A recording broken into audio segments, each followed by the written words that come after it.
Hello, Global Theater. My name is Gerry Fialka. Today is June 7, 2025. I want to thank Rob Grant and his amazing podcast. I'm probably wrong about everything. Please subscribe. Also want to thank Greg Palas and Patricia Gallagher for introducing us to today's guest, Alex Lyras. Where are you calling in from, Alex? I'm in Los Angeles at the moment. How cool is that? The first question is, what is the best thing for a human being? What is the best thing for a human being? To expend their energy towards a positive goal. Yes, I agree. What's your favorite form of information? How it comes into you?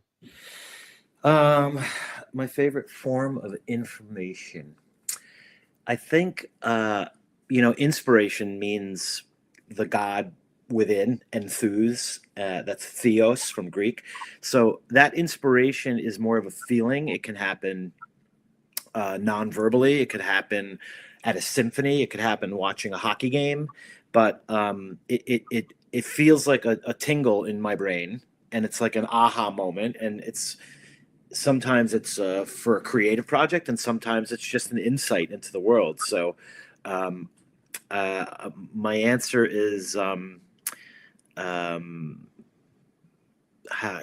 that's a hard one to say, but I think that my that feeling of inspiration is just tuning into some frequency out there that I connect with, that sparks it, and it feels physical, which is kind of crazy. Very good. Why do you think humans collect or gather information? Um, to, to defy death. Yeah, that's going to come up big. Thank you for saying that. And do you think this need or want to collect information is more innate or more invented?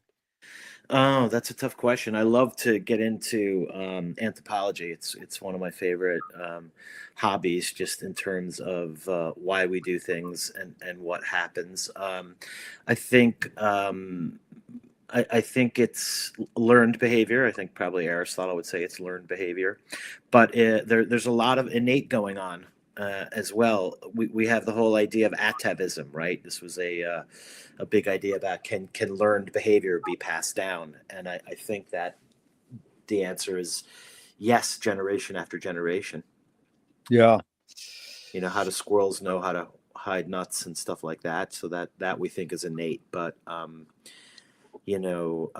seasonality is something that's big in anthropology, meaning nomads who were moving towards certain climates. They were pursuing it and learning when to plant seeds and when that whole um, settlements began, because that was passed down. Reading the stars was passed down. So it's a mix. Very good. I appreciate it. You're concise and articulate, really smart. Thanks, Alex. So, do thoughts create emotions? Yes, for me Fill they in- do. For me yeah, they do. fill in the blank. I don't know what I think until I. Uh-huh. I don't know what I think until I don't know what I think until I know what I think. Um, I don't think until I don't want to just lapse into saying until I experience it, because I don't know if I believe that. I don't know what I think until I feel um, an intellectual click. I think this is an intellectual question, so I guess there is a feeling behind the intellectual process that is kind of literal and at the same time metaphorical. So that's a little contradiction to breathe on. But the question before this was about emotion, Yeah. and I feel like emotion is definitely a part of the intellectual process. Oh, yeah. Well, McLuhan says, I don't know what I think until I say it. Joan Didion says, I don't know what I think until I write it. Can humans think without language? Oh, that's great. Yeah, I mean, I love all those those types of questions. Linguistics is really interesting. Yes is the answer. There was definitely thought before there was language. I think that drive resulted in language over many thousands of years. Um, but yeah, I mean, just thinking about movies versus theater, which is my background, right? Theater is my background, but when you make the transition to movies, you learn to tell stories visually. Yeah. So um, that to me is a good parallel for this idea of can you think without language? Chomsky says language is not just words, it's a culture, a tradition, a unification of community, a whole history that creates what a community is. Yeah. Alex, what do you do when language doesn't work? When language breaks down, what do you do? I usually punch somebody. I mean, Now, it happens. wait It's not again. good. I've had that said before, but that's like, are you Irish? Is this a private fight or can anyone join in? Are you saying that literally or metaphorically? Um, I think I think Chomsky's definitely inspired by Wittgenstein. I would love reading about Yeah. language games and stuff, and I've pursued it since being a philosophy major in college. But to answer the question, But I mean, literally, are you yeah, being facetious? Because I don't think you are a violent person. no, but I mean, I had an argument with the garage door guy Yeah. this week, and I won the argument. I said that we didn't have this problem until you came. What is the cause and effect of that before you came? Yeah. And he said coincidence. And I said that's a pretty interesting coincidence because it's been working for 25 years. Then you came and this coincidence. Like he was really embarrassed, Yeah. and then he started. I just embarrassed him, and he was not happy about it. And he was dropping f bombs and trying to gaslight me. And I had to walk away and close the door because my temptation was to either hit him or punch his car Right. shield. Yeah. So I've learned to control it, but it's Yeah. Well, see, I've had that answer, Alex. What do you do when language doesn't work? Walk away. But you said that first, and that was you being honest. And you told me the story. See, I'm for anecdotes, stories, tangents. That illustrated your feelings on that because none of these questions have right or wrong answers. of They're course. just prompts to get us talking. So that was really good. But are you in general, your observations, you've touched on this. Your observations of humans in general, are we more thinking beings or more feeling beings? Yeah, I mean, feeling is always first. And in this day and age, there's less thinking. The thinking is maybe being done for us in so many words. And people are sheep and they're told what to think. So thinking, is a discipline, and you have to learn how to think, and you have to learn how to entertain a thought without accepting it, and you have to learn how to change your opinion. A person who can't change their mind can't change anything. Yeah. Beautiful. So Because Bridget Bardot says, when I make love, I don't think. I'm like, good luck. How do you turn your brain off? And people who meditate go, now think about not thinking. And even there's a bumper sticker on a car in my street and it says, don't believe everything you think. And I'm like, well, it could say, don't believe everything you feel. So, it's complex. I mean, we invented the words thinking and feeling, but do you think we can really separate them? Though the way you described it is that thinking is more a discipline and you have to learn it. But do you have to learn how to feel?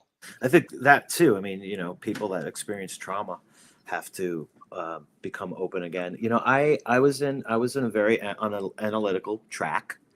I was a philosophy major, although I wasn't, like I like the continental philosophers, the more literary philosophers. But then I went to law school, and law school felt like a very dry place where there was no emotion. There was no room for emotion. It was actually, don't be emotional. And when I left, I returned, I started acting, and I had a really sensitive, intelligent teacher who would mostly listen. I mean, his ability to listen is still legendary, seeing how much he can take in and how present he can be. Um, and I learned from him that you are not your emotions. Yeah. So what you feel is it could pass through me. And I passed it along to my friend who was having a very difficult time at their law firm with their boss. And my friend's like, I want to kill this guy. And I said, you're allowed to feel that Yeah. and let it pass through you because you're not your Ah, fault. Yeah. brilliant. So these are two questions from Alan Turing in the 50s. One, is thinking a function of the soul?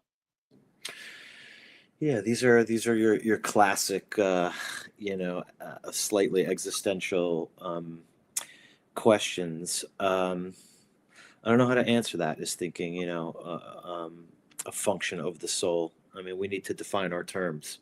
I would Yeah. say my instinct is to say no to Yeah. that, but I could make an argument for it. Yeah. I really appreciate that. And I'm for people saying, I don't know. I can't answer that. I won't answer that. And Rebecca Solnit nailed it. She said, just because you ask me a question doesn't mean I have to answer it.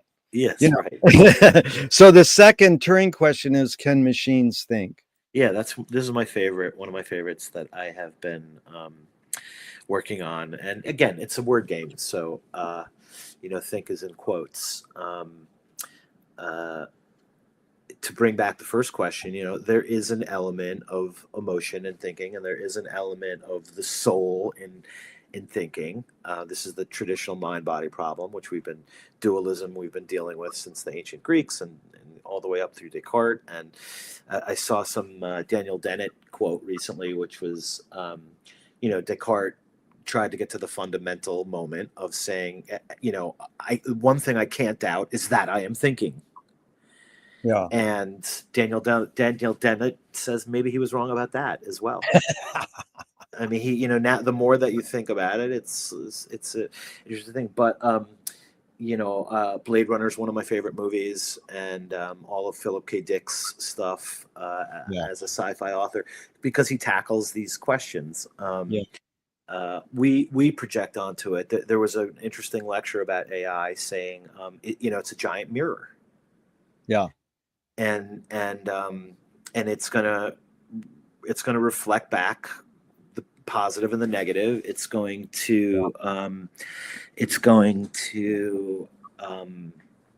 have anxieties, and it's going to lie, and it's going to rationalize and compromise, and so is that thinking? We're getting closer to it, certainly. um, we're mapping the brain, and we're trying to figure out how things come. But we have different contexts. So you have your context in Venice, I have my context here in Hollywood or New York or wherever I happen to be, and that context is what distinguishes our thoughts. Is the water that we're swimming in, right, the air that we're breathing, as opposed to AI, which is almost context free. It can nod to it and claim to be aware of it, but a rainy day isn't going to affect AI like it's going to affect you or me. Yeah. Do you more pursue happiness or more pursue meaning? Meaning. Yeah. So yeah. Go ahead. Well, this is another essential question. Like this idea of achieving happiness. Happiness is a temporary state that we go in and out of, and it's not a place of permanent residence. So meaning to me is engaging in something fully. And like as an artist or a writer, the more sincerely I engage with something, even if it's difficult or unpleasant or makes me unhappy, the process of engaging with it purely completes the cycle of when an audience now experiences what I've been working on. Then I will have happiness, even though the process may have been difficult, because I went 100% to engage in it, and as opposed to trying to find happiness, which might take me someplace completely untrue. Very good. Does the brain more detect consciousness or create it? Like, is consciousness there bubbling away and we're more so detecting it or more so creating it? Yeah, I mean, these are you're hitting all the standard, um, questions that I love to contemplate and think about. There are books and books and books on this. Some of the authors we've met, Hitchens and Dennett, and all the authors prior to them that inspired them. Um, I don't know that it matters. Um, we've been trying to locate, ideas and thoughts for a long time. We think it comes from the different sections of the brain, right? There's the various lobes, and we can see them now spiking when we have thoughts or we have emotions or love. This section of the brain pops, or fear is the medulla oblongata, the lizard brain. And so, look, what I love about the question is there is a physical element to it. Yeah. There is a physical element to thinking, and so the brain is generating it. The brain has an electric current and a frequency that is literal and measurable, and that's really fascinating to think about it. That we have a current in our bodies, and we have an electricity in our bodies that is charged and changes. So yes, it's mechanical to a degree. What's faster, speed of light or speed of thought? Light, probably. Audre Lorde, the poet, said, "You can't dismantle the master's house using the master's tools." Her colleague said, Yvonne Rainer said, "Oh, you can if you expose the tools." What new tool do you suggest? Yeah, I mean, we're in it now. It's this endless AI debate. Can you use it in a way that sparks you to continue creativity, or is it supplanting thoughts? I saw Oliver Stone speak the other night, and he's just diehard hallucinogenics advocate. I feel like those things are not that far apart in a way. Hallucinogenics and even alcohol to a degree shift the mind a little bit and open it up to things that would, the doors of perception, as it were. So that's not a new tool. That's been around for a long time, but things are getting more and more synthetic. What other tools? This is a good one. This is a good one because it's we're on the brink of big changes, and I'm sure there are new tools in the pipelines. The ones that I rely on have been around for a while. But again, you put the questions in the context you want. I'm basically asking, what tool do you most gravitate towards? You can apply the master's house and the word new if you want, and it doesn't have to be tangible. And what is the question? What tool do you most gravitate towards? But in the context of, you can't. Well, you can apply it to dismantling the master's house if you want. Yeah, no, I'm not sure I jive with the metaphor. Yeah. And my answer is other art. Art is the tool that I use. Yeah, that's good. Yeah. Because we'll get deeper into that very soon. Yeah, it's really fun, Alex. I'm glad you get the whole point of this. So, since I was asking people this tool question for so many years, one person went, "Well, what about a toy?" So now I follow it up. What toy do you gravitate towards? Yeah. Can I say, like, a crispy Etna white wine? Yes. That's a great one. I love it. Yeah. And like, my bike is a toy.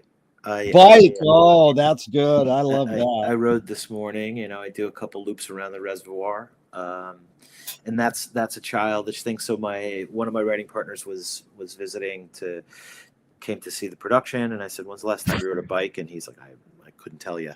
And we Yeah.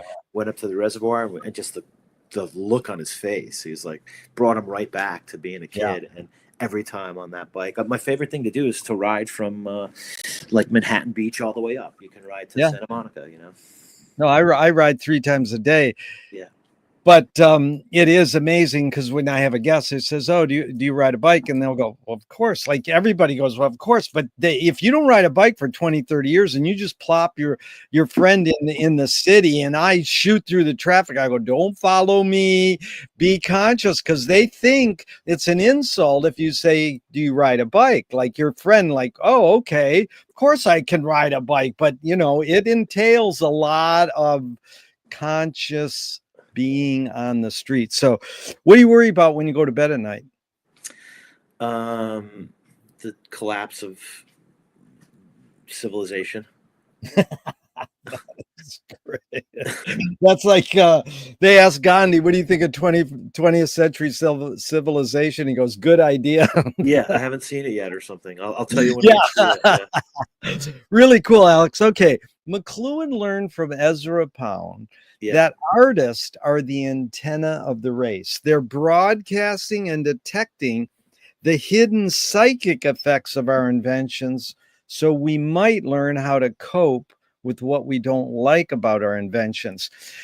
So, Alex, I asked you the question Marshall probed his whole career. Why do we ignore the hidden psychic effects of our inventions, even though the artists are broadcasting them to us? Yeah, I mean, it's scary. It's scary to confront that. It's scary to be responsible for it. Yeah.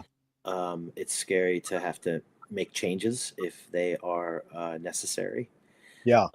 We are all guilty more than ever now of just entropy. We're just watching the decay of culture. And look, there's always a new wave, so I'm sure that will arise as well. Yeah. But it does feel like complacency is king, and trivia rules. Yeah.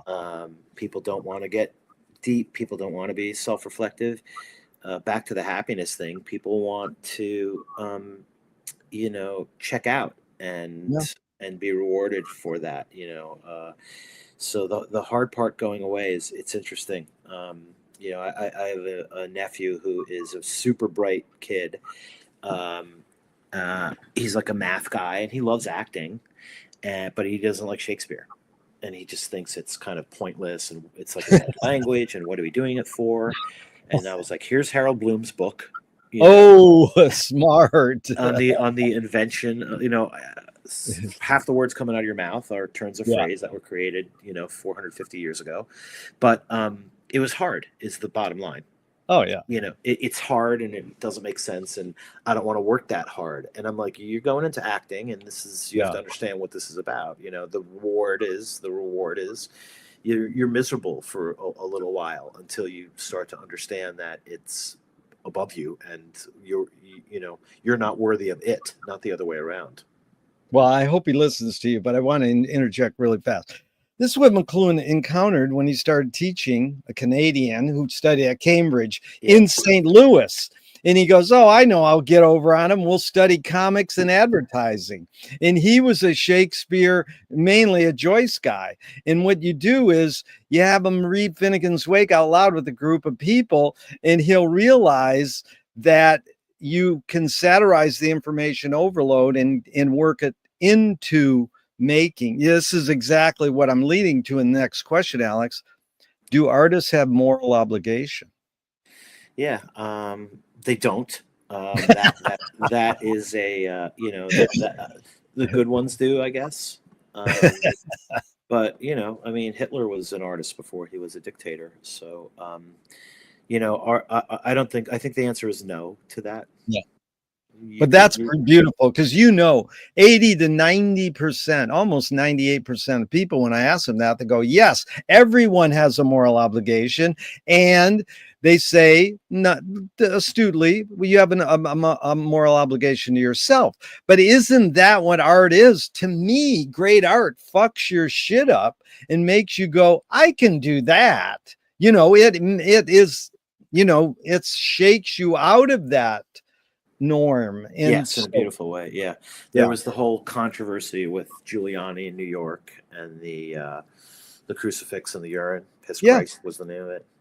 And he was like, shut it down. And it's like the whole point is to have a dialogue. right. That's the whole point, is to have a dialogue. Yep, Art, we make art to have a dialogue. exactly. Are you more afraid of new ideas or more afraid of old ideas? Um, that's a good question. Look, uh, I don't know if fear is the emotion. Like, but if I was to if I was to answer it literally, the AI is super scary. I think that's a really frightening. There are some frightening possibilities there. And I don't mean like robots controlling the world, but I mean our dependence on not ourselves to put thoughts together. So that's pretty scary. I would say new. Yeah, I would say new. Old ideas, I enjoy looking at the other people who grappled with them and see, okay, at least these other people have tackled this, and they may Yeah, not resolve the problem, but there's some solace in reading it. But the new ideas, like with AI, I mean, we're just being sold, that it's the answer to everything, and that's yeah, scary. There needs to be some critical. AI could do it itself. How's that yeah. for the ironic? Like, hey, Well, criticize yourself. Yeah. you know, I really appreciate, because you're a good listener and you're concise and articulate. And that applies to how we met, because I had to get a ride to go to your play, which was an amazing play. And in reality, Waymo's took over Venice, California, Yeah. and used it as a testing ground, and everybody hates them.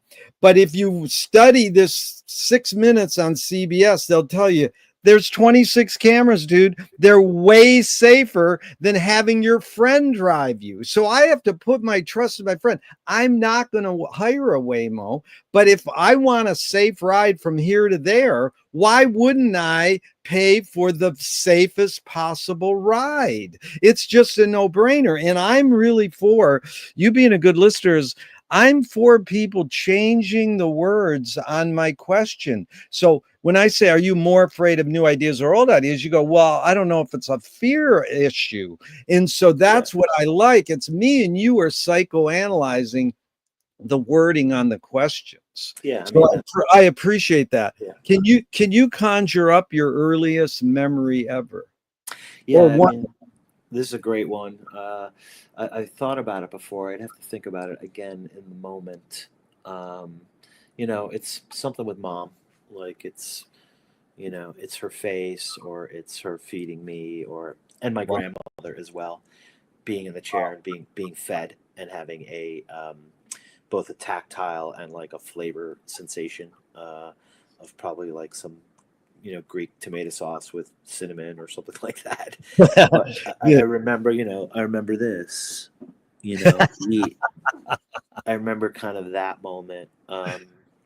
But this again, what I was saying earlier is when I left law school and went to New York, starting acting, you start to learn about your emotions and get in touch with Yeah. your emotions. This question comes up all the time, which is, what are some of your earliest memories? And Yeah. they're good things to know. There are reasons that you remember them. I did a previous show about the brain and how the brain heals itself after trauma, called Plasticity, that ran off Broadway in 2020, right before COVID. It ran in LA in 2017.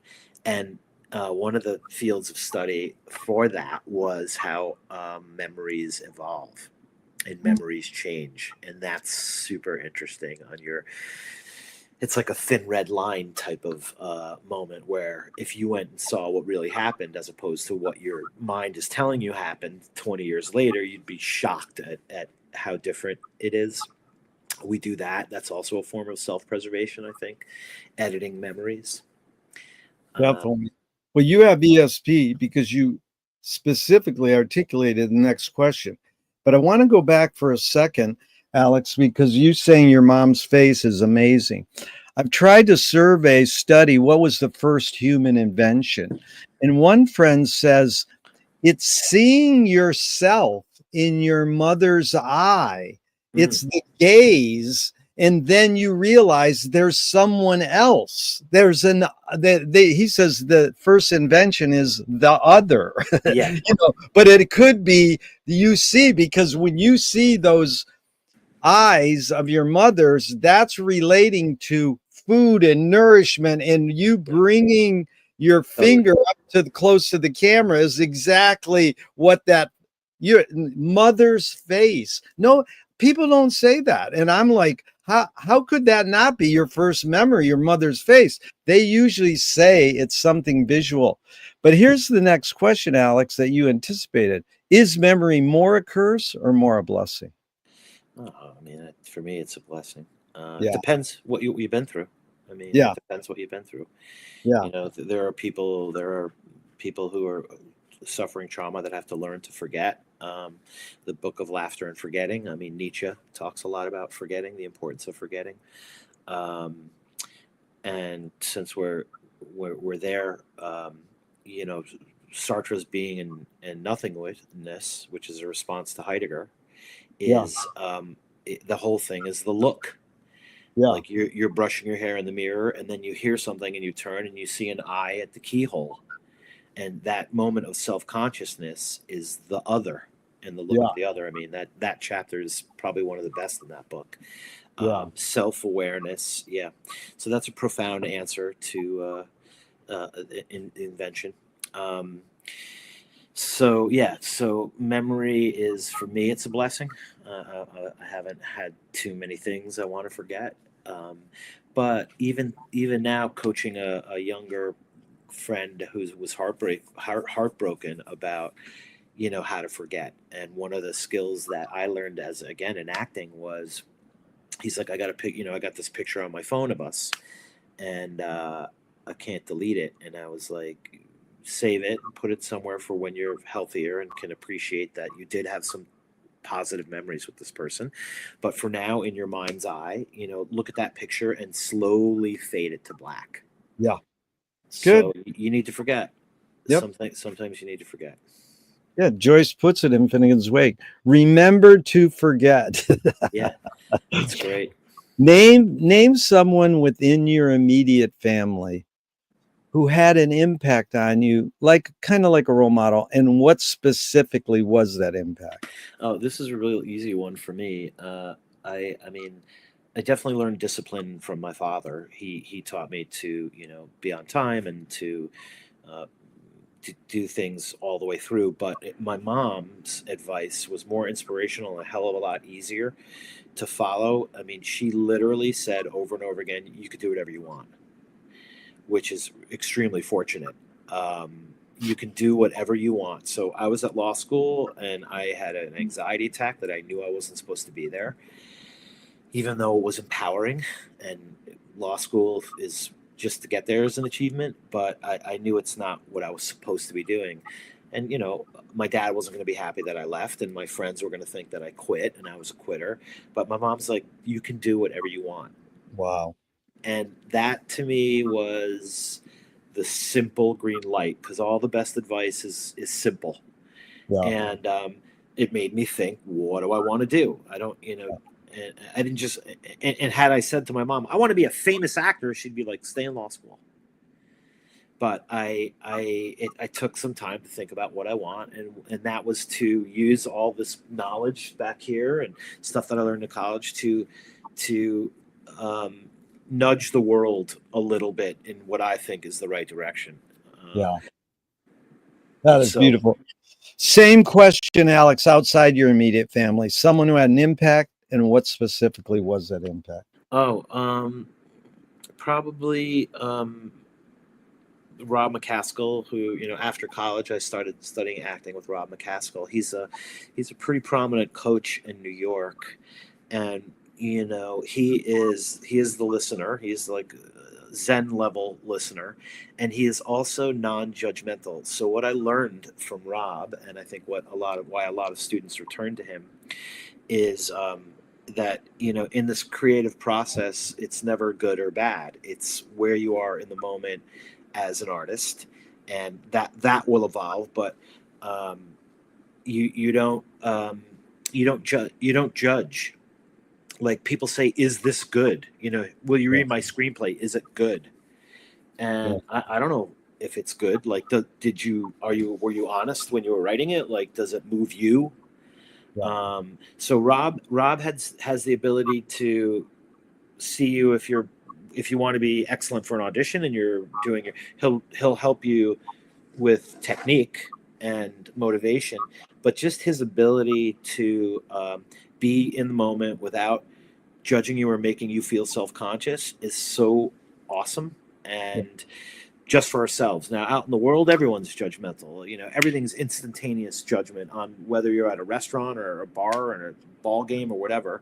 And so I've carried that through my life and with other people, not trying to mansplain, not trying to solve a problem, just being present with someone as they articulate their crisis or whatever.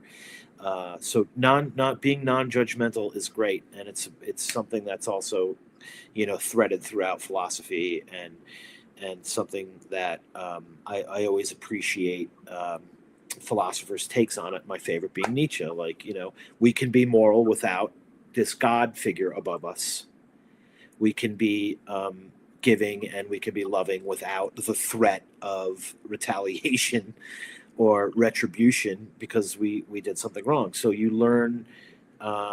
It's a big responsibility, that self-sufficiency.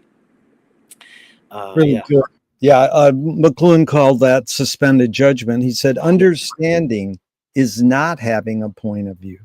Great. But you really sussed it out well. And did your parents raise you a particular religion? Yeah, Greek. I grew up Greek Orthodox, and but as I'll talk about with my Greek friends, it's so much more than church. And that it was in a different language was helpful in it not being this indoctrinating. When I was a kid, I ended up going with my friend. We had a sleepover, and Sunday his mom took us to the Catholic church, which was a nice service, but it was so interesting to just hear like God and all of that in English and realize, that it's a form of indoctrination. It's a belief system that has tenets that they want you to abide by. And the Greek church is the same, but it was in Greek, and that changed it in a way. It made it less Bible, even though they're reading out of the Bible. It made it less Bible, and there's much more singing and song in the Greek service. And I think that evolves out of the Greek, theatrical traditions, ancient Greek theatrical traditions.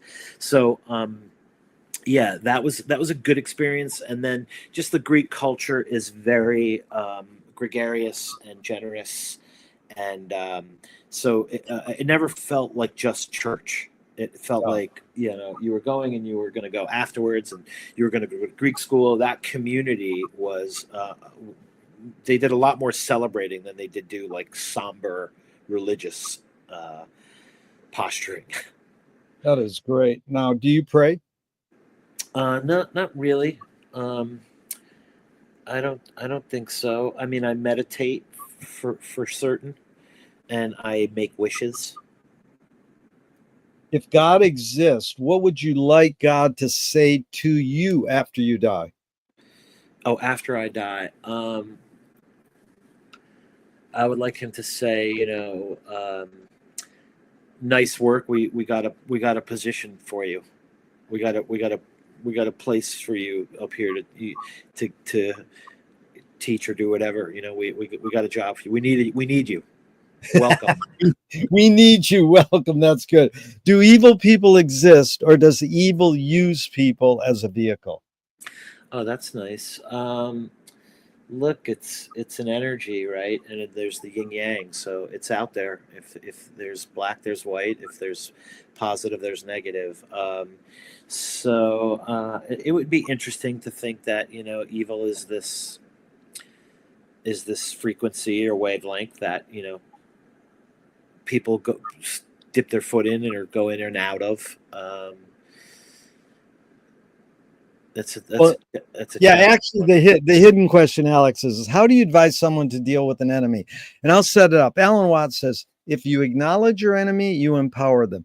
Coppola stole from the mob and the samurai, keep your friends close and your enemies closer. Yeah, JFK said, forgive your enemy, but don't forget their name. And Fellini says, I need an enemy.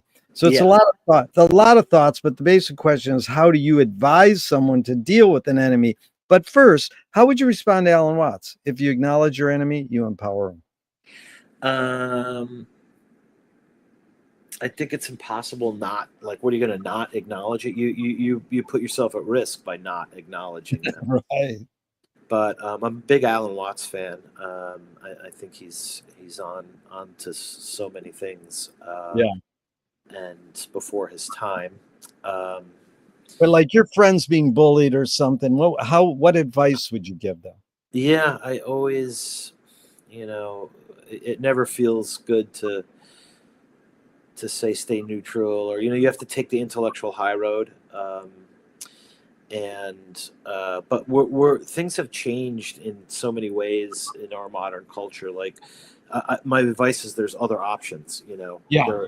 There's so many options out there, and um, if you need that person and you're entangled with them, if they're a family member, then you better figure out a way to cope.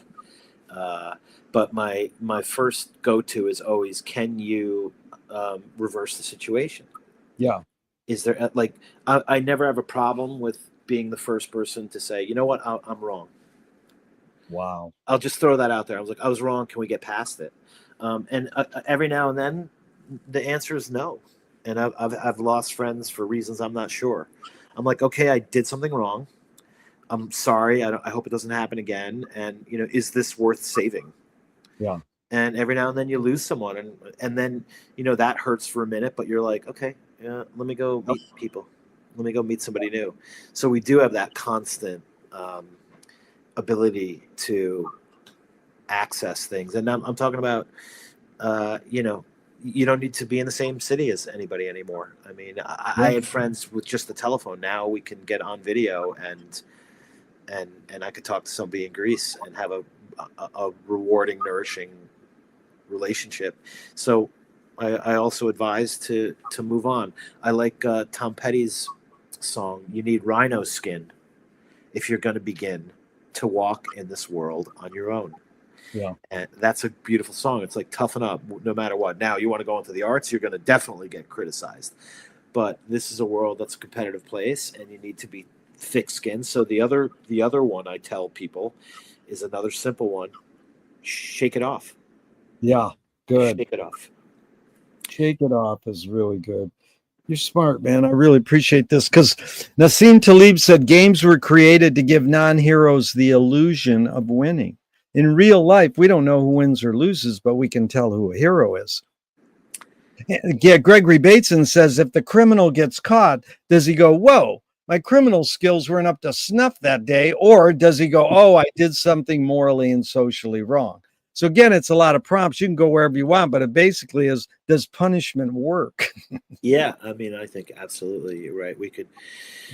One of my favorite postmodern philosophers is Foucault. Michel Foucault talks about, punishment and what it means in the modern day society, and just the threat is enough to keep people in line, right? Just the fact that, and he talks about mental institutions, the fact that that was out there for so long, starting in whatever 17th century, maybe earlier, but the threat of that you could be institutionalized was enough to Yeah. keep people in line. I think human beings need guidelines. I think Yeah. they need structure. uh, you know Punishment, like waterboarding, apparently didn't work. Waterboarding, people were confessing to things that weren't true. So in that instantiation, no, punishment doesn't work.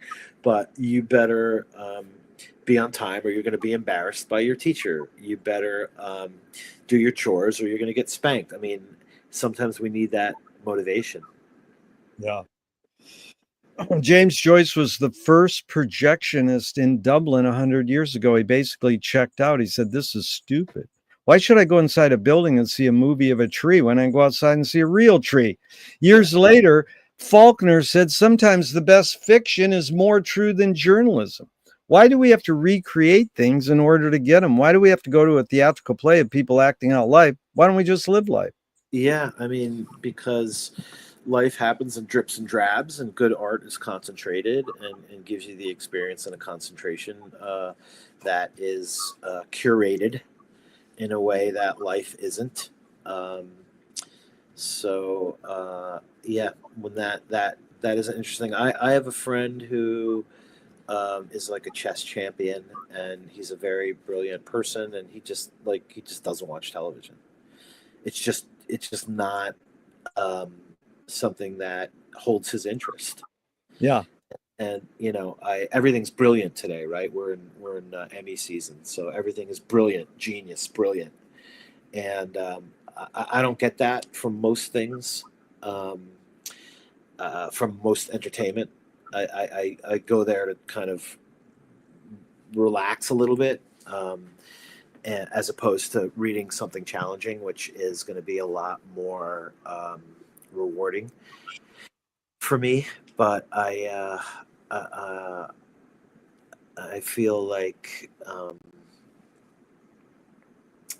lost track of the question. No, that's all right. Let's just get, everything will circle back around because now we're going to dip into more your calling as a playwright, actor, and you can't separate it. You're a philosopher who and an actor. It's all mixed together, and that's the beauty. Here's one artist. I'm just curious your reaction. Art is making your problems other people's problems. Oh, I understand the sentiment. Excuse me. I've seen too many solo shows that are therapy. I'm like, go work this out in a therapist with a therapist.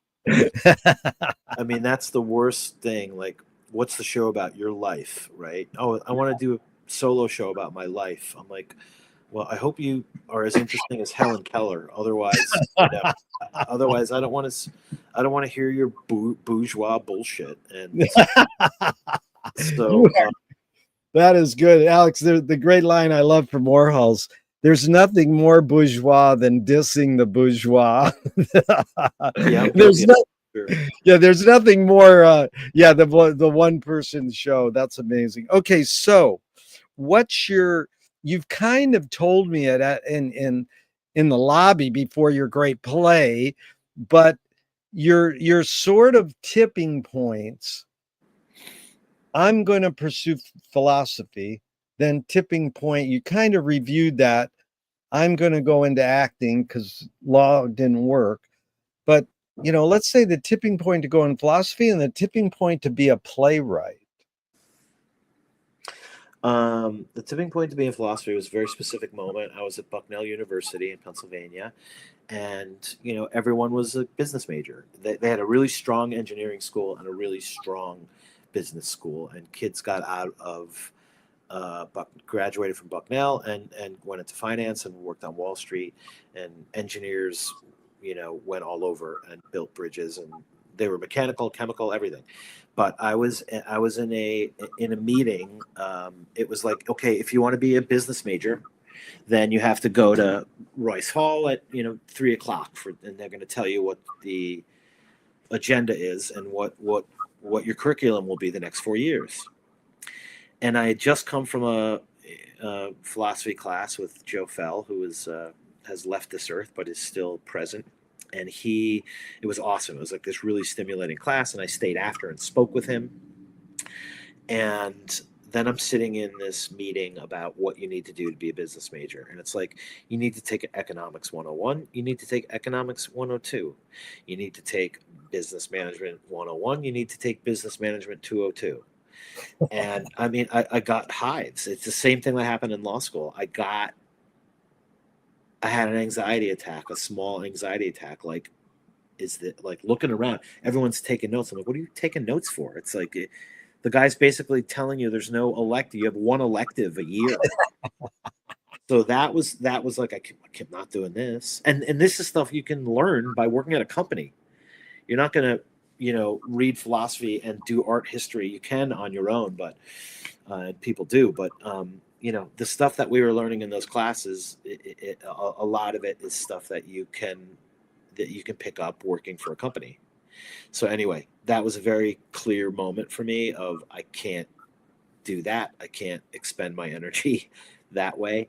Um, and then what was becoming an actor? Is that Well, wait, Alex, can I interrupt for a second? Yeah. Because I think the way you described your mom and dad in a general sense was your mom's right brain, your dad's left brain. He's linear, disciplined. Your mom's like, no, do whatever you want. And that was the beauty. But when you were when you went towards philosophy, did you go, oh, well, maybe I'll be a teacher? Did you have some sort of sense because No. you have your dad's left brain? Yeah. How am I going to make money? Did you have, yeah. Yeah, I didn't. I mean, I didn't. I was just like, I'm at college, and how do I, in what subject do I get A? Will I get A's? In what subject will I want to do all the homework and all the reading? Not so much where do I get my job afterwards? I knew, you could teach, and that was something that I considered. I considered. Yeah, okay.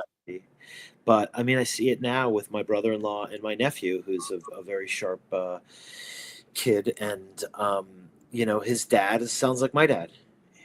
How's he going to make money? He likes this marine biology thing. How's he going to make money? I'm like, really? Are you serious? Like, you find a way you're going to make money because you love what you do, and that's going to radiate out of you. That is so. You really got that. I mean, there's something. The beauty of how you interwove both of those, because you are disciplined. Yeah. You are dedicated. Yeah, you have to be. Also, free thinker. So now, where's that playwright point? Were you acting first and then? Yes. Yeah, I was acting first. I always liked writing. I was a good writer. College and philosophy is all writing and writing papers and writing about ideas. And I went to an audition for a play in New York, and I had my David Mamet monologue ready. Tony Roma from Glengarry Glen Ross, all trained compartments smell vaguely of shit is how it starts. And the guy in the audition was doing the same monologue. So, everyone had 10 monologues. They had, David Rabe, David Mamet. They had some Neil LaBute. There was like whatever they were, Sam Shepard. Everyone had these standard monologues. They were in the book that you went to the Samuel French bookstore and you bought monologues for men for auditions. And there was 20 of them in there, and everybody had them. So at that point, I started to realize that I'm gonna write my own audition monologue. And I was working at a bar in Greenwich, Connecticut. It was a very nice restaurant, and some sophisticated people would come in, and they would monologue to me as the bartender. And this is another thing I learned from Rob McCaskill, just like about listening. He's like, let the people go, let them talk. And so people would monologue quite literally. They would talk for 30 or 90 seconds without stopping. And I started to write these things down. And it was amazing to watch, to kind of learn what alcoholism was at a young age, because I drank beer, but working at a bar, you would see a guy come in and have like one martini and be a certain way, and then the second martini he would be a little bit of different, and by the third martini he was a completely different person. But this is the guy who said to me, the monologue that I ended up auditioning with throughout New York, he literally said, I'm an attractive guy. I'm not talking about looks. I mean, literally, I'm attractive. People cling to me like socks, like I'm something for them to hold on to. My therapist says I got a magnetic personality. So I wrote that shit down. And people are like, where do you get this? I'm like, the guy at the bar. But I'm an attractive guy, literally. That is literally. You are smart. You're a listener. That was so good. So So I started to write. I started yeah, to write because I didn't want to do the same monologues that everyone else was doing. And, you know, I'd take these monologues to class, and they were easy to write. Monologues are easier to write. You know, you're having a dialogue, but it's just you. They're easy to rehearse because you don't need a scene partner. So, but by the, you know, within that first year of bartending, just from people coming into the bar, I had 5 or 6 monologues that I would do. And then Rob's like, don't tell the people you're auditioning for you wrote them. Just say it's from a new work. Because then, you know, it's almost like cheating if you write your own stuff. Um, and if anyone's really interested, they'll ask more questions, and you can say, you know, you wrote it, and you'll, if you get that far, you know, you can be honest about it. But that beginning to write was out of necessity. It was also a desire to be different than everybody else. And then it just became fun. I'm like, wow, I can pretend to be a character, and I can get in the message that I want to get in without, you know, being me, which is a great way to hide behind, you know. I love that advice. It's from a new work. Yeah. So, a screenwriting teacher told me great art is when you can clearly see the intention of the maker. Stanley Kubrick says the opposite. Great art is when you can clearly not see the intention of the maker. What role does intention play in your creative process when you're writing your play? Say the recent play I went and saw. What role does intention play? I mean, I never wanna draw attention to myself as the writer. I mean, it happens and people, you know, understand it. But even in the solo shows, I've done 5 solo shows of different characters, and none of them are me, and none of them are my life. I'm bored by me. I'm more interested in other things. I certainly don't want to reveal all.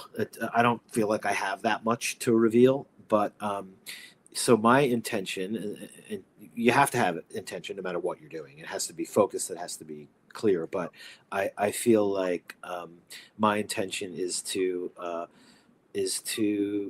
offer a perspective that you don't have before you came into the theater. If I can inspire you to change your perspective a little bit, then I've succeeded. So I think the worst way to do that is to say I'm an expert in you know, philosophy. Listen to me. So yeah, you defer the ego, and it ends up coming back to you because reviewers and people know, and they now you build a body of work, and people can go back and see your various themes that you've been weaving throughout. But all of it is, I'm fascinated by people who lose perspective. That's like one of my recurring themes. And my intention is to shine a big bright light on it. That is so cool. So, Duchamp said there's no art without an audience. How Yeah. much are you thinking of your audience when you're writing your play? Well, so this is a lot, just to be upfront, but this is a huge issue. Susan Sontag was talking about, you know, in the 70s already and the 80s certainly, like the decline of the audience. The audience is less well read. The audience is less informed, and now we are so there. It is really, really. This is something that's concerning. You know, people talk about mid TV, right? This stuff that you can watch or not watch, or you can be texting, and it's built for that. They're going to repeat the themes, and you're not going to miss anything. You don't have to sit and watch the whole episode directly. It can be on in the background. Yeah. So, but I love that idea of like, you know, I could be as intellectual as I want or not, but you take a risk and get and being more esoteric that you're going to lose your audience because they're not as prepared as they used to be, Yeah. and we're getting the flattening of culture with the internet. I think, you know, people are seeing the same memes. People are thinking along similar lines, as a and it's global. So, you know, we have global we have a global zeitgeist, right? As opposed to the best thing about being young and going to Greece and Japan was it was a totally different world. Like maybe there was one American television show on over there, but you couldn't access it. It was Greece. You know, it was another culture. So I'm sad about that. And I did have, so when I was writing the play, the Aristotle play, Aristotle tutoring Alexander the Great, I always have the audience in mind, and there's two things to achieve. One, can somebody walk in that knows nothing about this and enjoy the show? Yeah. And I think the answer is yes, because it's ultimately a teacher-student relationship, and the student Yeah. is a brat and the teacher is a genius. So yes, Yeah. but I also want to write for the expert and the PhD, and I'm gonna make my attempts at twisting the cliches that we've heard about these characters. And so you know, two levels. But you're crazy if you don't, and I don't like the artist who doesn't. And I've seen art all over the world, plays and exhibits where, you know, when the audience is left out, I feel it, and I'm not that interested that I want to sit and figure you out, as opposed to a philosophy book, which I'll struggle through and read and think about less and less, to be honest, with all the stuff that's going on. But yeah, I mean, you better have, it's a relationship, right? We said art was created to start a dialogue. So if the artist is not considering the audience, then I think maybe he should be in another field. It's really good. McLuhan says everything we invent extends some humanness. Knife and fork extends our teeth. Shutter in a camera projector extends our eyelid. Even non-tangible, say religion or philosophy, could extend consciousness. What does the writing utensil extend for you? Whether it's a keyboard or a pen, what humanness does it extend for you? Yeah, I mean, it's like the universal struggle, which we spoke about before. You know, Yeah.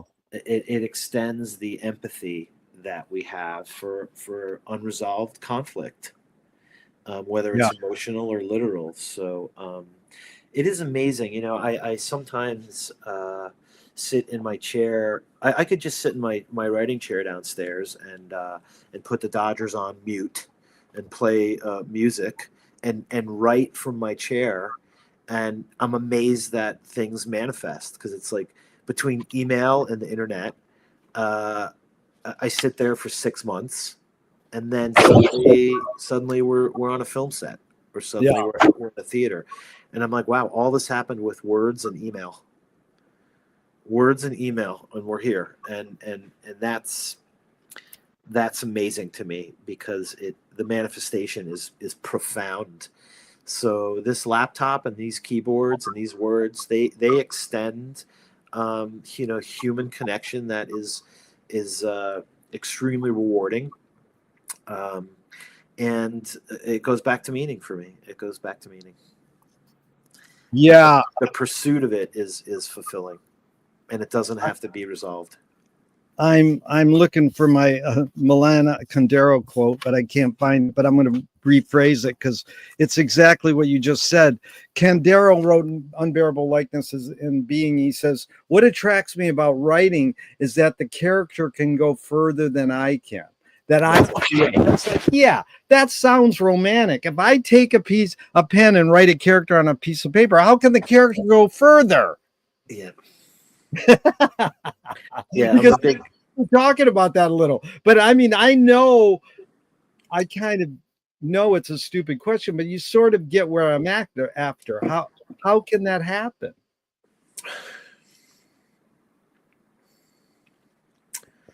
um, yeah. I mean, you have to be courageous as an artist to do that. I think, you know, when you read beginning writers, no one goes far enough.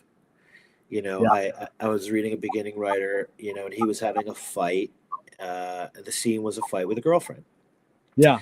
and the writer kept diffusing the argument and apologizing, and I crossed out, you know, I said you're toning down the conflict, and that can be realistic in one scene, Yeah. but you know, you're doing it over and over again. So instead of I didn't mean to hurt your feelings, I just crossed that out and I wrote "fuck you."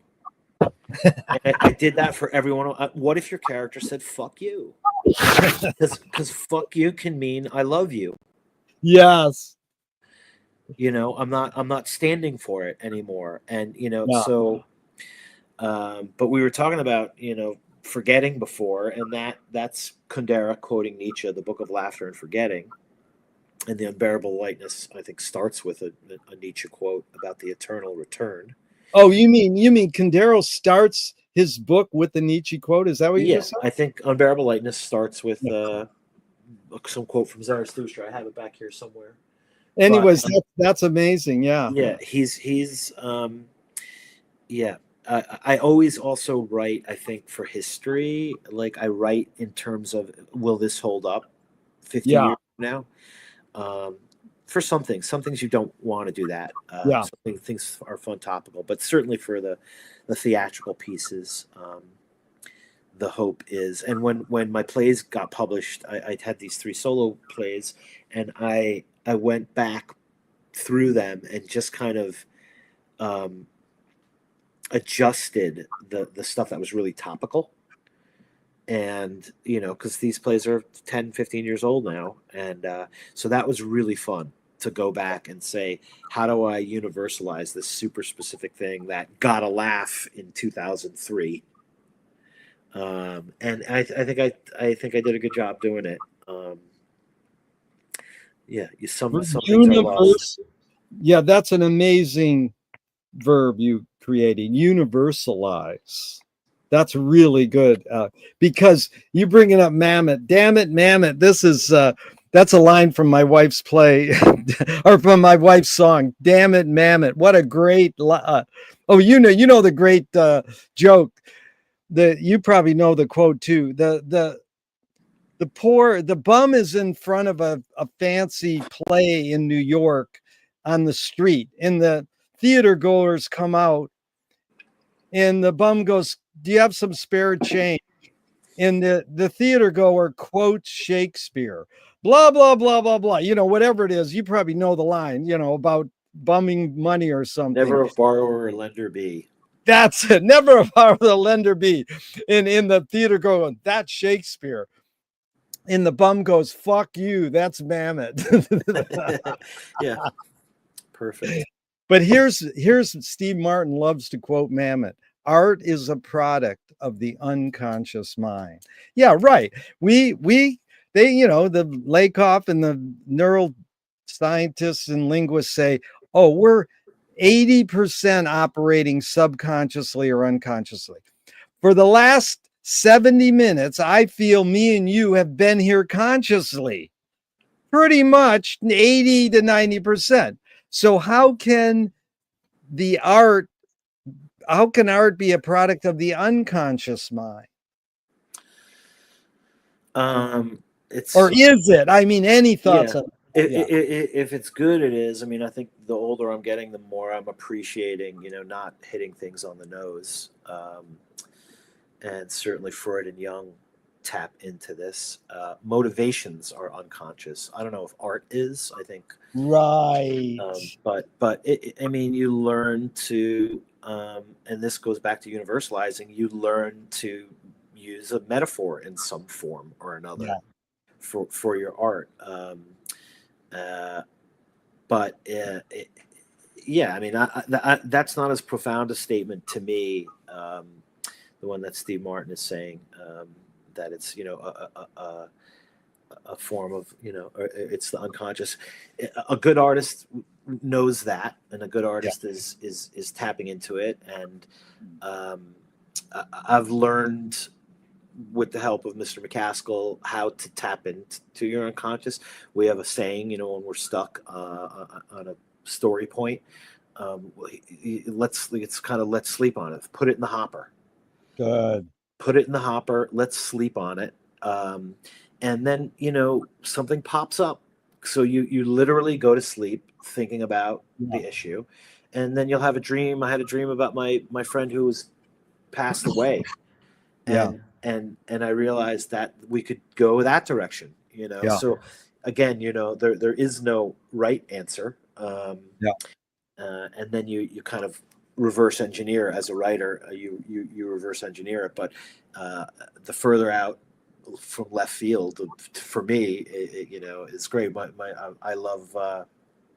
I forget his name. The Eternal Sunshine of the Spotless Mind and Yeah. adaptation, and that writer Right. is Charlie Kaufman. Yeah. Charlie is like he's so fun because it's so unexpected, and at the same time it's grounded and blue collar. I think and I read a version of this somewhere recently, but art is a reward for suffering. There's a lot of effort that you have to put into it to maintain the award, to achieve the award, but it's the phoenix from the ashes. We make art out of our pain, and hopefully it's not just about the pain. Hopefully it transcends the pain. So that reward is awesome. But the unconscious is a great, and there's ways to tap into it, and the collective unconscious is a fun thing to talk about. Symbols and symbology, the young notebooks were pretty cool to leaf through when they got published. Maria Callas said, in order to be a performer, you have to have half your brain in control and half of it out of control. So that's similar to that. But a couple more in this regard, Alex, because you're really delving deep into these.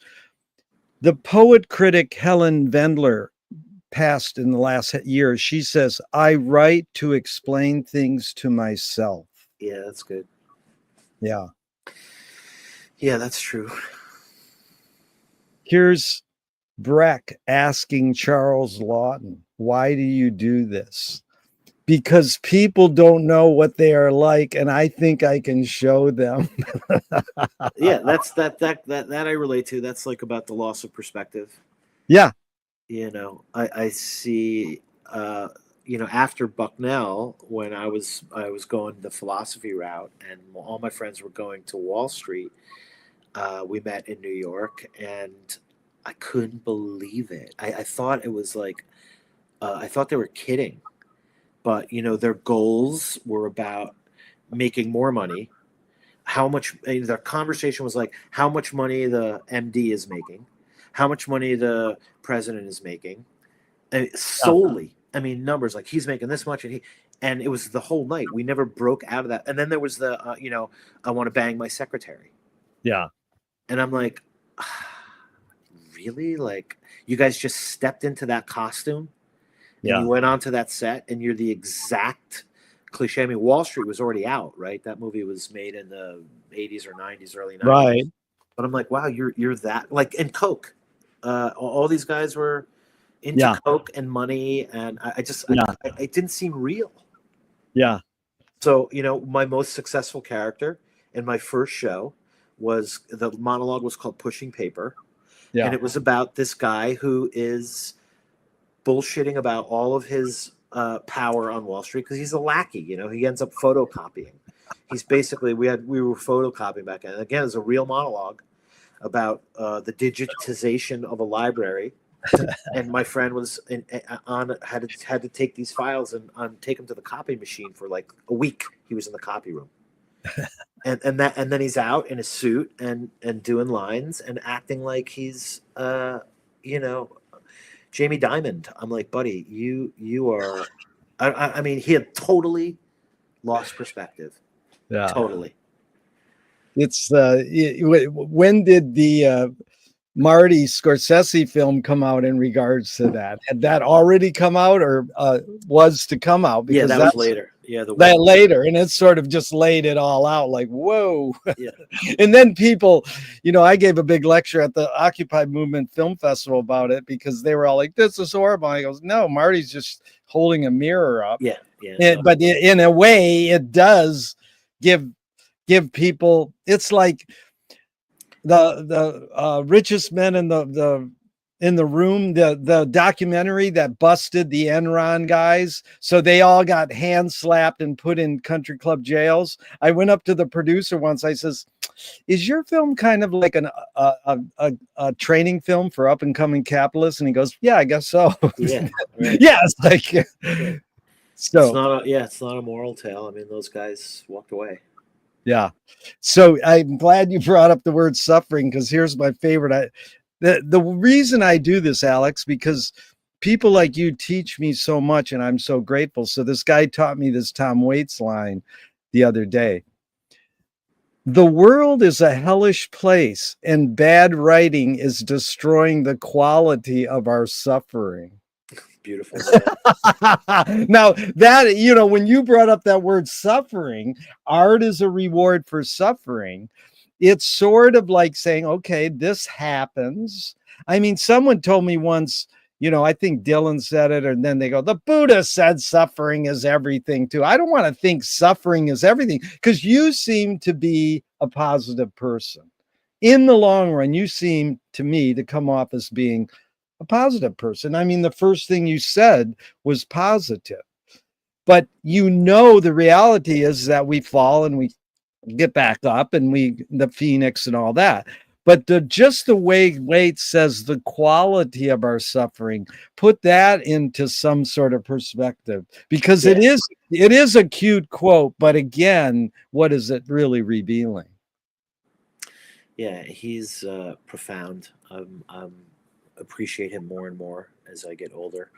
Turns of phrase and attitude, and um, so this kind of taps back into that audience thing, where the audience is less prepared for deeper reflection and self-examination. But so the quality of our suffering, like everyone wants to sugarcoat things or make it lighter, or now I'm thinking about me, pitching a TV network, a TV show, and there and the feel good elements got to be there to some degree. And I've learned how to do it. You can be ironic and you can use your sense of humor, but if it stems from someplace authentic, then it's painful, and that's Yeah. something that people don't want too much of. Yeah. Uh, Life's difficult enough, but so yeah, I mean, um, in the same boat with Tom Waits is Bukowski, and Yeah. Bukowski says, people are like, you don't think I have problems? The rich woman who from the New Yorker, and this is based on a true story, finds him, and they get drunk together, and she's like, I'm divorced, I'm whatever, I got problems, every day, I suffer, and he just said nobody suffers like the poor. Wow. So you don't have problems in comparison to the rest of these people, and we are in the modern age, and I drive my car and we go get sushi and we go to the Hollywood Bowl and see symphony, and Yeah. then the news comes on, and there's 50 people in a room in multiple countries who have no food, and Yeah. I'm like, is this real? Like, is this really happening? Yeah, it's probably the Yeah. majority. Yeah. It happens in our own country, but your jaw hits the floor that this can Yeah. be the reality.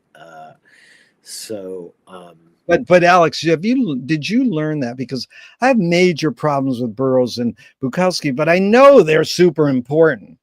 And I understand that. So when someone enlightened me, like, this is what Bukowski said, great. But that really opens up more for me understanding Bukowski. But did you learn that?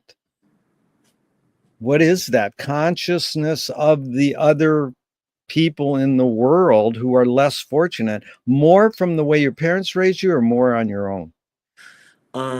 yeah, I mean, certainly it was a value. So my parents, we were always aware, we made a joke about it, but there's people that are, my mother would be like, there's people that are starving, and I was like, well, send them this. I don't Yeah. want to eat it. So we were aware of it. Like volunteering was always big. It's interesting that it brings us back to the church, because we would go do projects Yeah. and clean up this thing, or help other communities, and so yeah, there was definitely some family awareness. But now, I mean, to me, it's just the ability to see. Have boots on the ground in terms of journalists in foreign countries who are taking Yeah. footage, right? It was like, Yeah. It's unbelievable. It's Yeah, unbelievable, like what we can see, and then the extremes of it. I mean, it's present day. We could look at it right now. it's huge. I asked for 90 minutes. We got about 10 more minutes. I hope we can do a part two because I really want to get deeper into the creative process. It can be 4, 5, 6 months down the line, but I'm curious, just a sidetrack on your bringing up pitching. Did you ever study Paul Schrader much? His regard to how to pitch. He taught at UCLA and his deep dive into Bresson.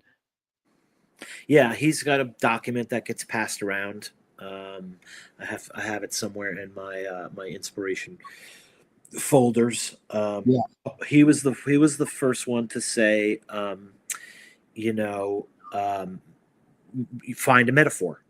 yeah, Find a metaphor for your movie. So, and one of his ideas was, at the time he was talking about, you know, uh, it was someone like searching for their birth mother, right? Some adopted person searching for their birth mother, and that was the writer's thing, and he was coming at it right on the nose.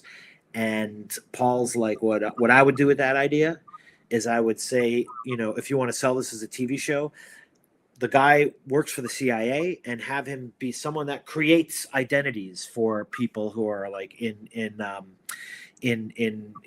witness protection programs. yeah, Like, so there's two guys in a room, they create and it was a beautiful moment, because you're searching for who am I, and, well, what is my meaning, and the metaphor ends up being something that's really entertaining and not on the nose. So that was really awesome to see. Yeah, yeah, that document I have to find. It's typewritten and it's like scanned on yeah, PDF. It's an IBM Select typewriter document, but it's a few pages of his tips. yeah, The other one that he talks about is, in pitching, is make it about them. yeah, That, and that's true in any meeting. Like, and if you're starting out in this business and you have a meeting with a director or a studio or an executive or an agent, yeah, you got to make it about them. Like, they're yeah, the ones that are in the game. You have to go do your homework on them. And yeah. It's really smart. And I just watched his 15-minute intro to Pickpocket, the Bresson film, and just that 15 minutes is so packed because he's from the big five. They all grew up trying to be John Ford, and he didn't because his parents wouldn't allow him to go see films growing up. So he kind of caught up watching Ford, and then got more into Bresson and Ozu, and like that's why they were like, "Hey, will you write Taxi Driver for me?" you know. But yeah, it was a new form of realism, and yeah, that opening sequence of Pickpocket is, there's camera moves, and it's a really choreographed yeah, ballet, yeah. uh, but it's also tapping into like the cool side of the criminal underground, right? Like, It is really, and then you watch Bresson on the extras on A Man Escapes talking, and it's almost like Schrader wishes he could talk that abstract interesting. about art. But anyways, sorry to divert there I would love because to see that. yeah.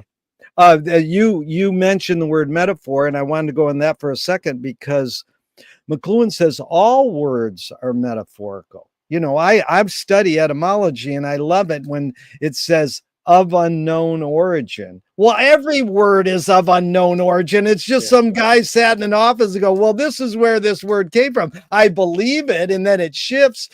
But if all words are metaphorical, then what is the word literal a metaphor for?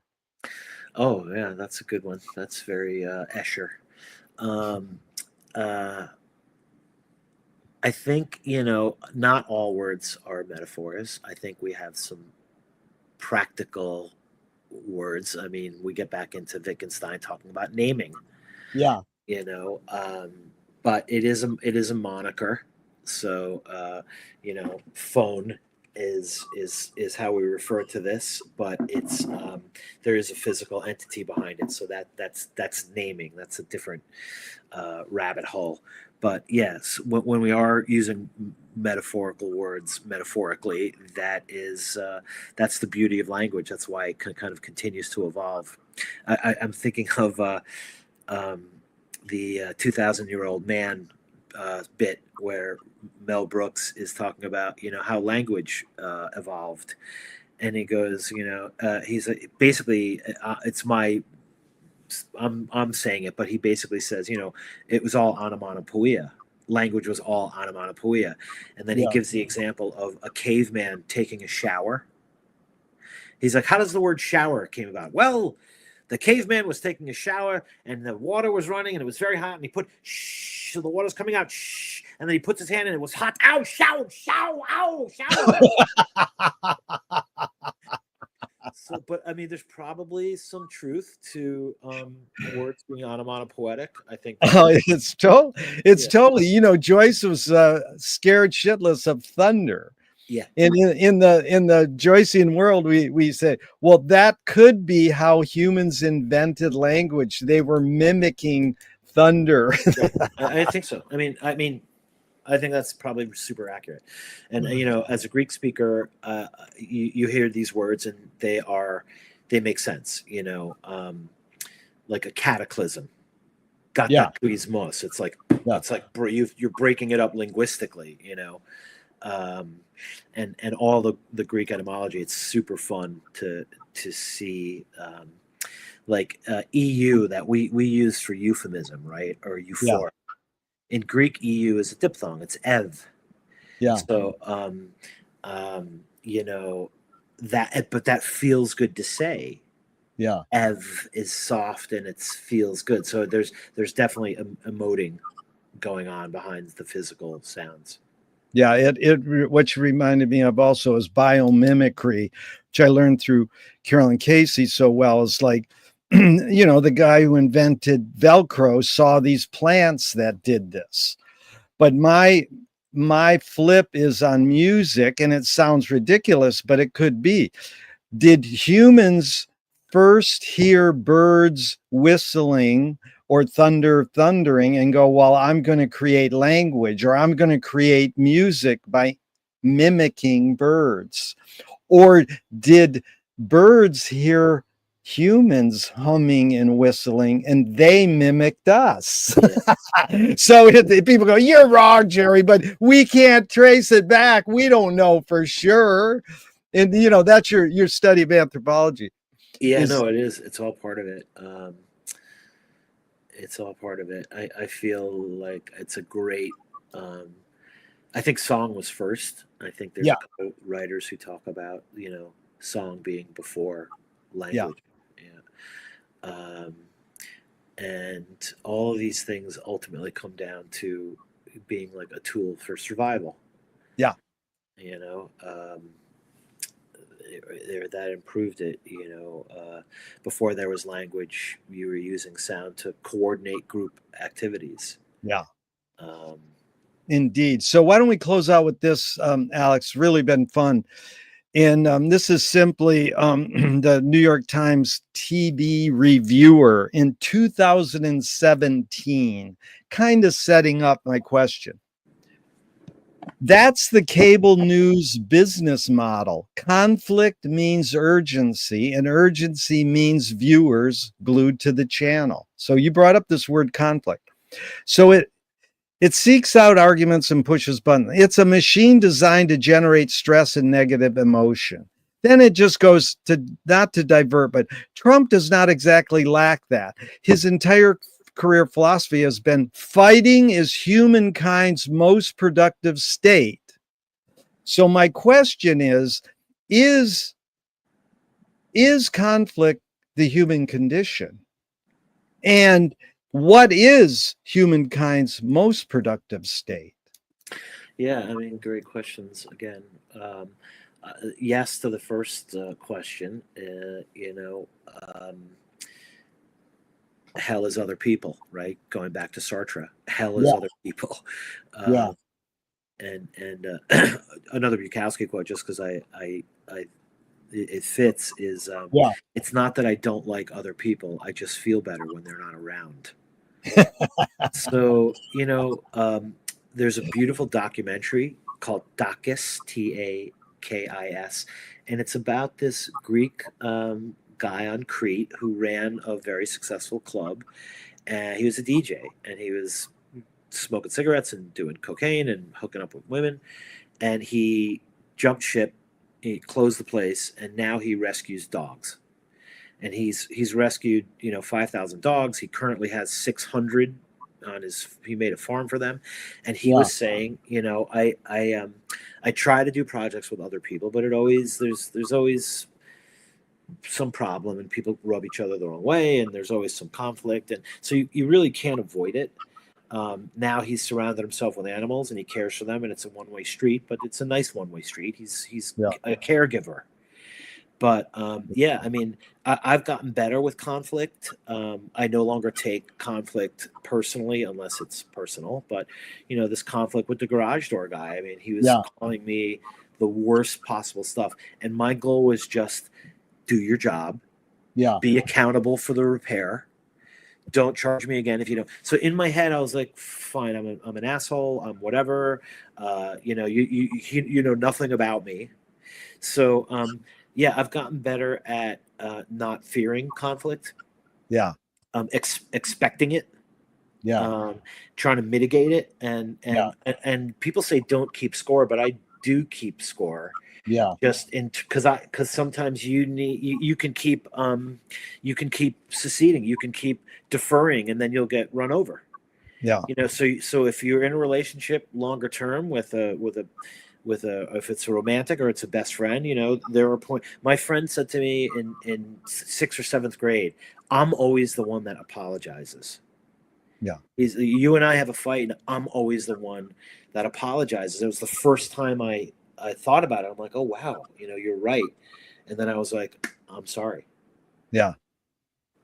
So conflict, yes, conflict is a driving thing, and yes, and then the second one was is fighting he says fighting is humankind's most productive state. I mean, he doesn't say that, but but I just flip it. What is humankind's most productive state? Yeah, I mean, cooperation is based on shared goals. We have cooperated to do some unbelievable things. Since we started talking about Greece and the play, I'll end on it by saying, everyone talks about Athens being the birthplace of democracy. The birthplace of democracy. Turns out it only lasted, 100 years before it was in total disarray. The Greeks were tribal. They shared a common language, but they were constantly fighting each other. Yeah. Sparta, Boeotia, Thebes, all the mythology that goes back to, wars against your neighbor. And then Persia comes along, and they're going to enslave everybody, and Greece starts to cooperate, and the tribes start to cooperate. Yeah. We'll build the ships. You train the foot soldiers. You're going to, be the messengers. So, and that's, again, out of survival. Yeah. So, our most productive state is cooperating towards a common goal. And everything always goes back to fear of death. But had they lost that, and and not only that, they were undermanned. So the Persian army had 10 times the amount of soldiers, but they were so motivated not to be slaves that they had a energy and a motivation and an inspiration that let the underdog win. I think underdog is when we're most productive. Yeah, that's funny because I wrote an essay recently that's called Can Art Stop War? And it's based on anthropologist, archaeologist Maria Gambutta spawning Rian Eisler's Chalice and the Blade. And they said, these people say we're more hardwired for cooperation than we are for violence and war. And most people go, no, we're hardwired for violence. But you brought up the death thing early on. I have one more question if you have time, or I can save it for part 2. Yeah, I'm ready. Okay. Hollis Frampton, great experimental filmmaker, said narrative is born among the animal necessities of the spirit because we're waiting to die. That's similar what you were saying early on and just now.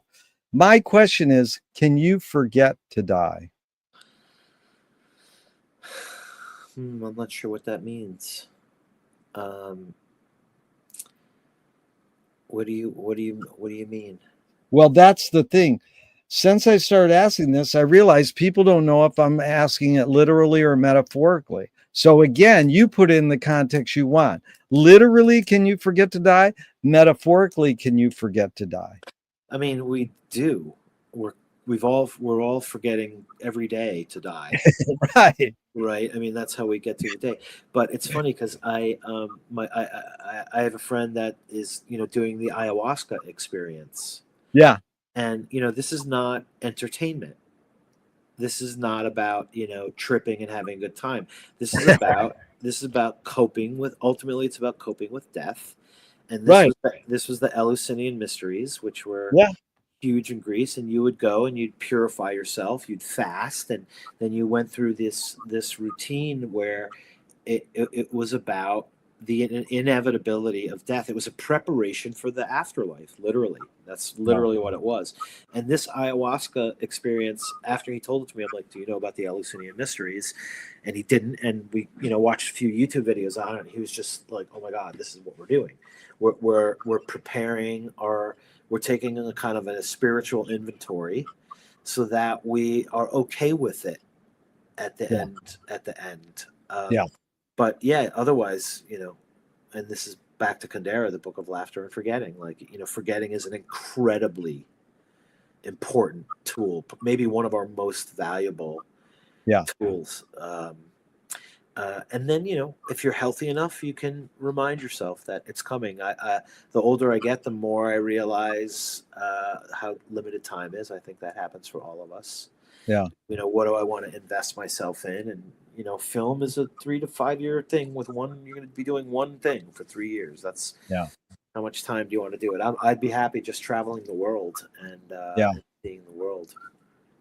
Yeah, yeah, I think your line forgetting can also mean unlearning. We learn you Yeah, have like a person once said when I interviewed her, she goes, you have too much information in your head. And I was like, well, I like your criticism, but I'm just saying, how do you integrate it? And you bringing up Harold Bloom earlier on is like, to me, that guy knew how to integrate the information he knew from books and move it a little further and ask a new question. That's McLuhan's main thing, was new metaphors and new questions. Because the other thing you said, Andre Malraux, the French guy, said, to art is to transfer destiny into awareness. that's beautiful. Yeah. Yeah, I think so. All of those things are, for peace of mind on the most profound level. And maybe peace of mind is the wrong way to say it, but the Chalice and the Blade was a profound read, Oh, and yeah. that she talked about the Eleusinian mysteries and that. Yeah, I mean, we're the journey is. Everyone says it's the destination, it's the journey, not the destination. That's been overused, but it is overused for a reason. I really feel like can you find peace or happiness, even if it's temporary, right here, right now? Like, or are you putting it off? Um, so, yeah, that's the big So project. The big yeah, project. so Alex, Present. that's exactly what you did. You left us hanging because that is the intro to one of my questions, which I'm not going to ask. I'm going to say for part two, we'll start with the Destiny is a Journey question. I really appreciate your time and energy. Your play really touched me deeply, and I appreciated it so much. And I was so honored that Greg and Patricia said, you got to interview this guy. And then you said, dude, I'll only interview you if you come and see my play. And I have to be honest, I don't do that all the time. I don't have to read their book or see their movie or see their play. I just say, okay, these are general philosophical. But the fact that you said that made me do it. And it was such a rewarding experience just to meet in person first and all that. So I really appreciate your time and energy, Alex. It means a And lot. even though I'm going to hit the end broadcast button now, I hope this never ends and we can keep talking forever and ever. Let's do it again, Gerry. Thank you, Alex.